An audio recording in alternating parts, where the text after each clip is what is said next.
સોખડા ખુર્દ ગામે પ્રાથમિક શાળામાં પ્રવેશોત્સવ કાર્યક્રમ યોજાયો. જિલ્લા પંચાયતના સદસ્ય સહિત ઉપસ્થિત રહ્યા. પાદરા તાલુકાના સોખડા ખુર્દ પ્રાથમિક શાળા ખાતે ઉત્સાહભેર પ્રવેશોત્સવ કાર્યક્રમની ઉજવણી કરવામાં આવી હતી.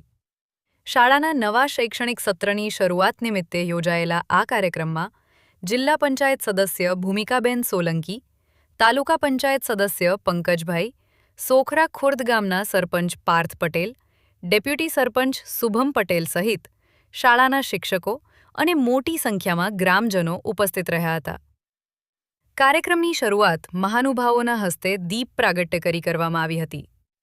ત્યારબાદ શાળામાં પ્રવેશ મેળવનાર નવા વિદ્યાર્થીઓનું મહેમાનો દ્વારા સ્વાગત કરી તેમને શાળામાં પ્રવેશ અપાવવામાં આવ્યો હતો. વિદ્યાર્થીઓને શૈક્ષણિક સામગ્રી અને પ્રોત્સાહન સાથે નવા શૈક્ષણિક વર્ષની શુભેચ્છાઓ પાઠવવામાં આવી હતી. આ પ્રસંગે ઉપસ્થિત મહેમાનોએ શિક્ષણના મહત્વ પર પ્રકાશ પાડ્યો હતો અને વિદ્યાર્થીઓને નિયમિત અભ્યાસ કરી ઉજ્જવળ ભવિષ્ય બનાવવાની અપીલ કરી હતી. કાર્યક્રમ અંતે શાળાના શિક્ષકો દ્વારા મહેમાનો અને ગ્રામજનોનો આભાર વ્યક્ત કરવામાં આવ્યો હતો. સૌ આગળ વધે તે હેતુથી મારી જિલ્લા પંચાયતમાં પાદરા તાલુકાની હમણાં એક દીકરી ભારતીય ક્રિકેટ ટીમમાં સિલેક્ટ થઈ છે. તેથી બેટી બચાવો બેટી પઢાઓના કાર્યક્રમના હેતુથી આજ રોજ શાળા પ્રવેશોત્સવનો કાર્યક્રમ યોજવામાં આવેલો હતો. તેમાં મોટી સંખ્યામાં નાના બાળકોનો શાળામાં પ્રવેશોત્સવ થયો છે.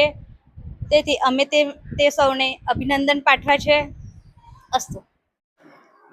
આજરોજ સોખડા ખુર્દ મુકામે શાળા પ્રવેશોત્સવ અને કન્યા કેળવણી નિમિત્તે શાળા પ્રવેશોત્સવ યોજવામાં આવેલ હતો. તેમાં કુલ 15 વિદ્યાર્થીઓએ શાળા પ્રવેશોત્સવ મેળવે છે. આ તકે જિલ્લા પંચાયતના સદસ્યશ્રી, તાલુકા પંચાયતના સદસ્યશ્રી અને મોટી સંખ્યામાં ગામજનો ઉપસ્થિત રહીને શાળા પ્રવેશોત્સવને સફળ બનાવ્યો છે. અને શાળા પ્રવેશોત્સવ માટે સરકાર દ્વારા જે કંઈક કાર્યક્રમ રાખવામાં આવેલો હતો એ સફળતાપૂર્ણ સોખડા ખુર્દ મુકામે પૂર્ણ કરવામાં આવેલ છે.